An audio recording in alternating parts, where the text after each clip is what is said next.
How can we imagine that? What, how can it, how our learning, our training will look like in the coming few years? And talk about the subject, being, the founder and CEO of Coursera, we have seen, of course, a lot. Working in more than 40 countries around the world, working with more than 15 years of education, and working in this transformation of digital learning in the last 10 years, being the biggest EdTech company in the region and beyond in more than 40 countries, we have seen a lot.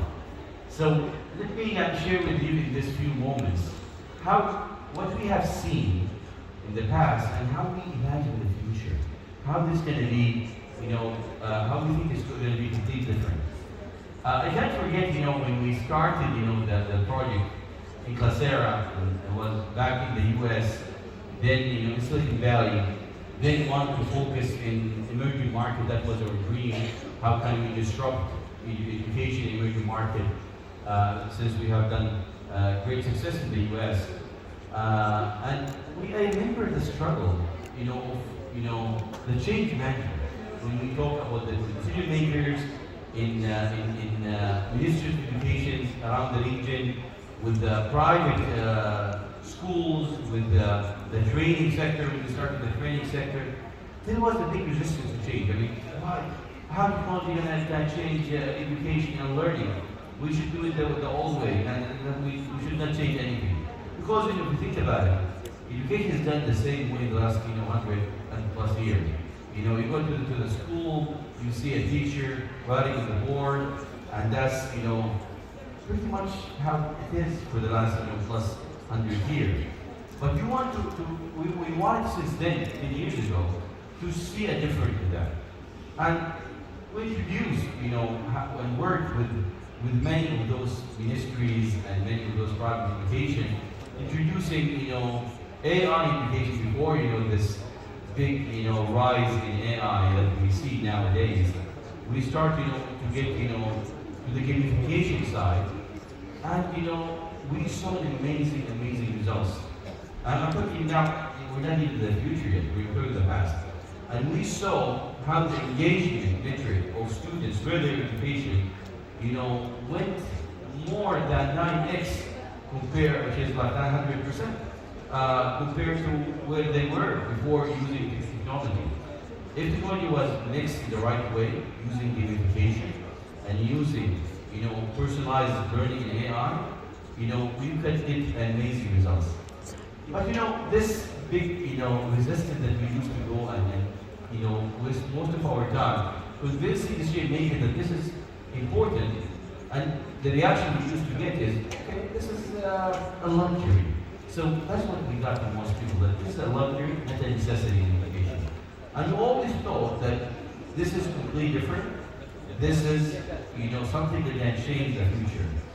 And of course, you all with me remember what happened a few years back in Kansas, when somebody in the middle of nowhere ate that bad, Corona came, and the world has changed.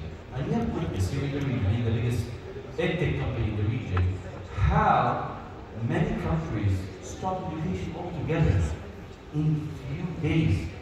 And we saw how countries who invested in technology were able to recover in a matter of week or 2 weeks.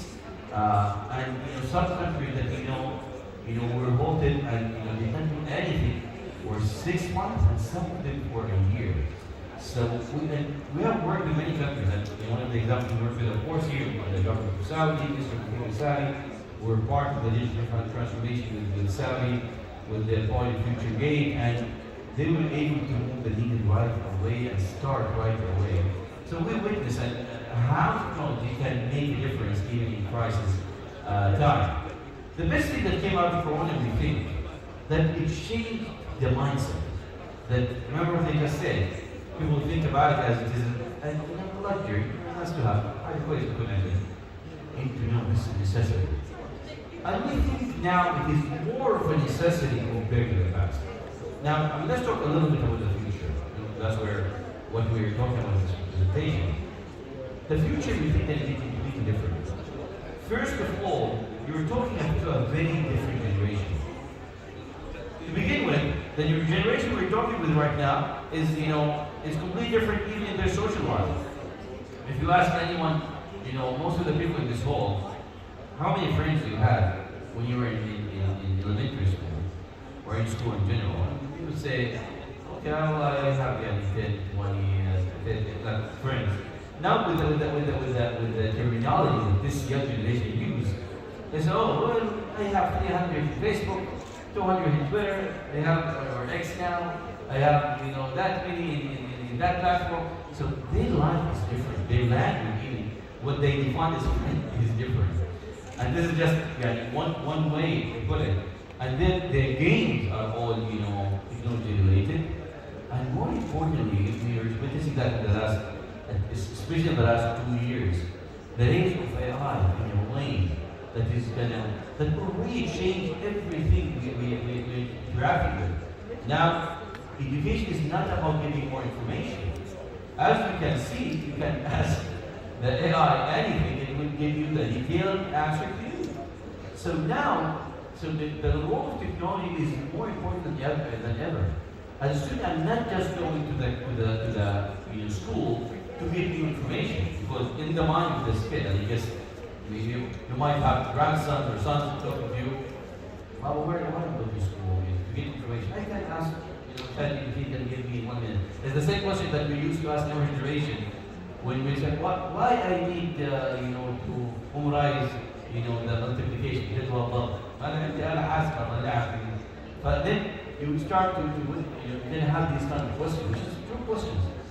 So the role of technology will be, different right now. That, how we can raise critical thinking and how we can make an AI, tailored to challenge the student. AI, that is very developed to the educational needs. So how we make the future? There's few points that we see. First of all, we are in the age of very personalized learning. And that's always have been a problem. If you think about it, we always deal with students as if they are in a second line. They're all, those students, they're all, was born in 2000, so they get the same,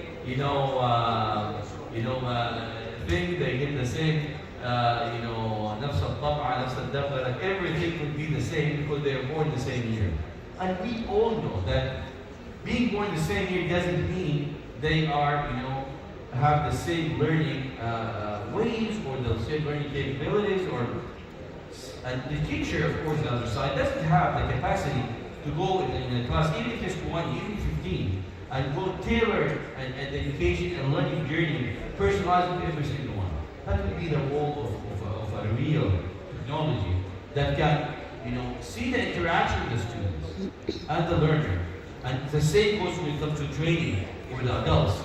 See his behavior, see his strength, see his weakness, and start using AI to use the content to give him a tailored content to his individual need.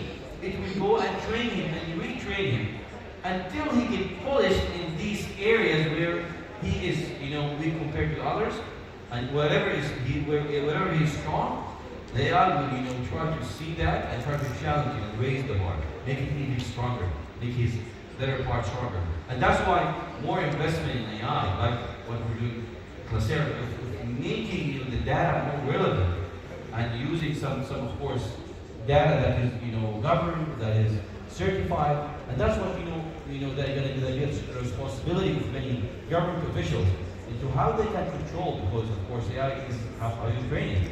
So how can you have a model that is trained to the content relevant to each country, to each context, so that we can give the right information to the right person in a way. And with time, we're going to see AI knowing exactly, as I told you, the strengths and weaknesses, and learning, a style of each individual, so that the teacher will change from being just a delivery of information, then to change that into how can we think about this. Why do you think that we arranged that? We arranged that conclusion? It's more of the critical thinking and how can you use this information in a better way. So I think that would be the role of the teacher. We never, of course, use the teacher. We're going to talk about this at the end. But this is going to be a very important part of the role of the teacher and how it is evolving and changing. So the AI will not be there. It's not just going to be a one tool, like say ChatGPT or Copilot. It's going to be a combination of tools that is trained to the content that is being trained or to the school and to the curriculum, and it's going to be trained to the individual.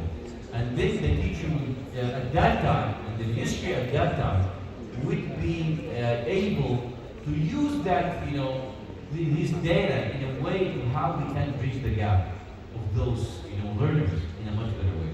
So that's one way how we imagine. I think that the AI will play a much bigger role in this thing.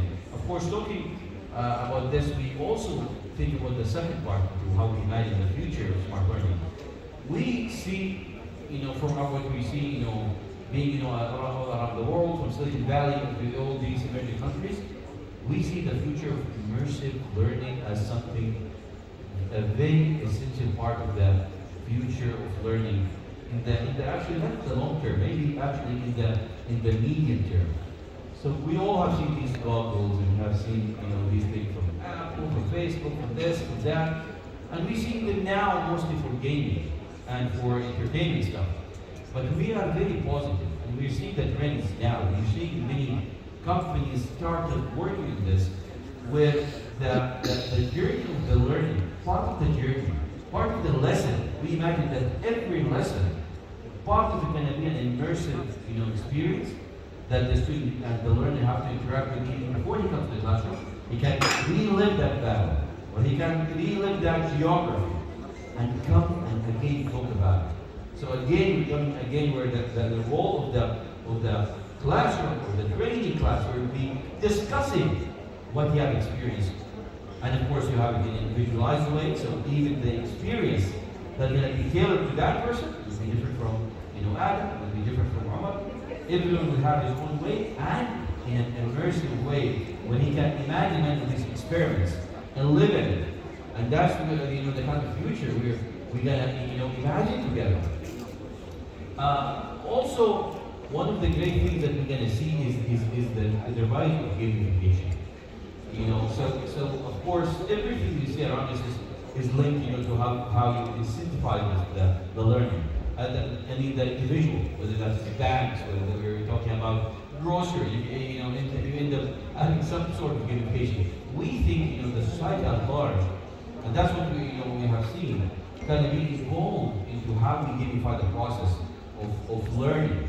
And the reward system could be integrated between what you learn, then you get some kind of a reward from not just the education institution, but from the society at large.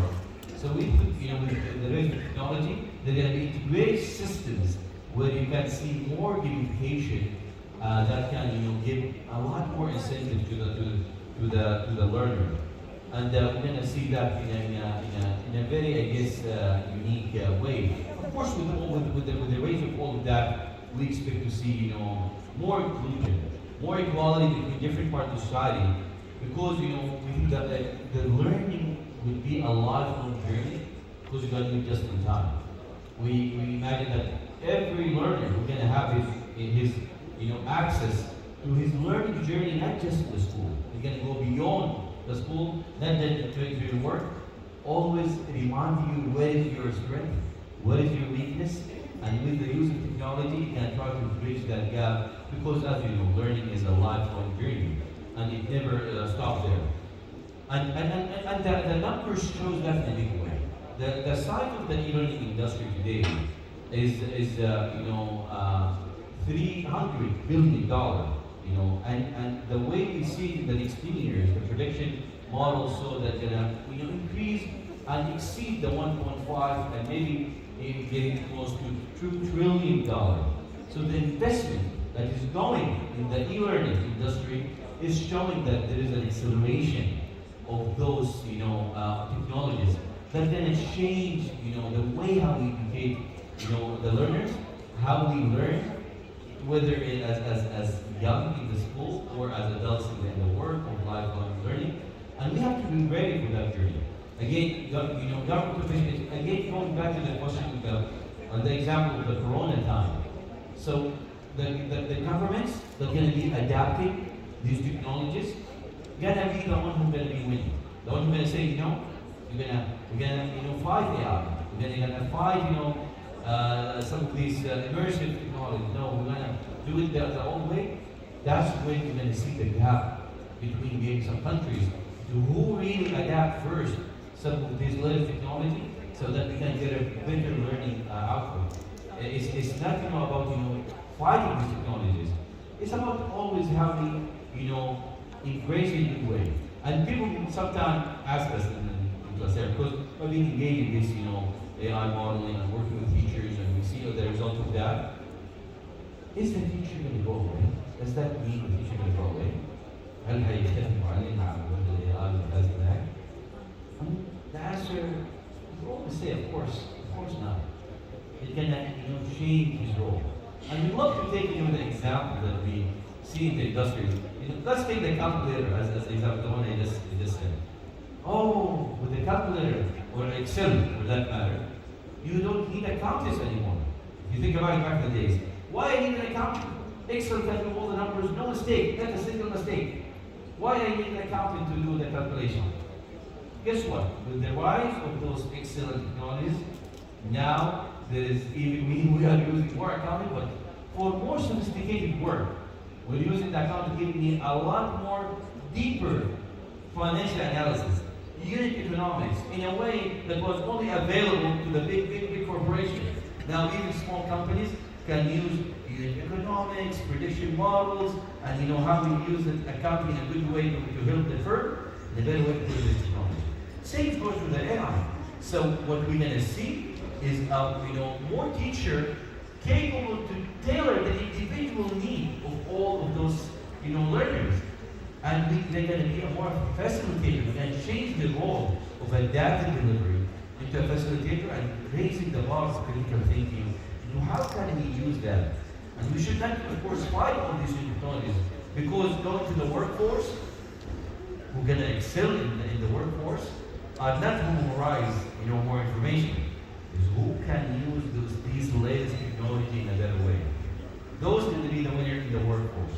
So we in the education institutions, training institutions, should equip those learners for that future that can depend a lot in technology. The more equipped they are, the more they know how to use it in a more professional way, in a faster way, the better they are at their workplace, in their future career. So that's what we should be doing together. So with that, I conclude that even what is the future that we see in the region, working for Silicon Valley, focusing in the region, going all the way to the Far East, we have seen a lot. I can conclude with you that we're very optimistic about what we're seeing here in the region. Working in more than 40 countries, more than 50 certification where this technology provided. We are seeing, how, there is successful example we're seeing in the region, and implementation and trying to raise the bar in a very, in a way that is very surprising and amazing. And I saw numbers of engagement here that is comparable and better in many countries in Europe. So that's the one we saw. We saw that in Saudi, we're working in Saudi to serve the market. That's what we saw in Oman, we worked with the Ministry of Oman, and we saw in many other countries as well. So I'm very optimistic about what we have seen, that some of the best practice, of and benchmark of using and utilizing technology in learning going to be out of the media region. It's going to be a good example to the world. The way the shock after the COVID, we're seeing an amazing reaction from a region that actually did not, was pushing for that, into a region that is actually trying to prove itself as we are a pioneer in that, and there is several countries that are doing that. We're proud to be working with them, and we're very optimistic that the region in a writing chapter is going to be a benchmark to the world. Thank you very much. Thank you, Engineer.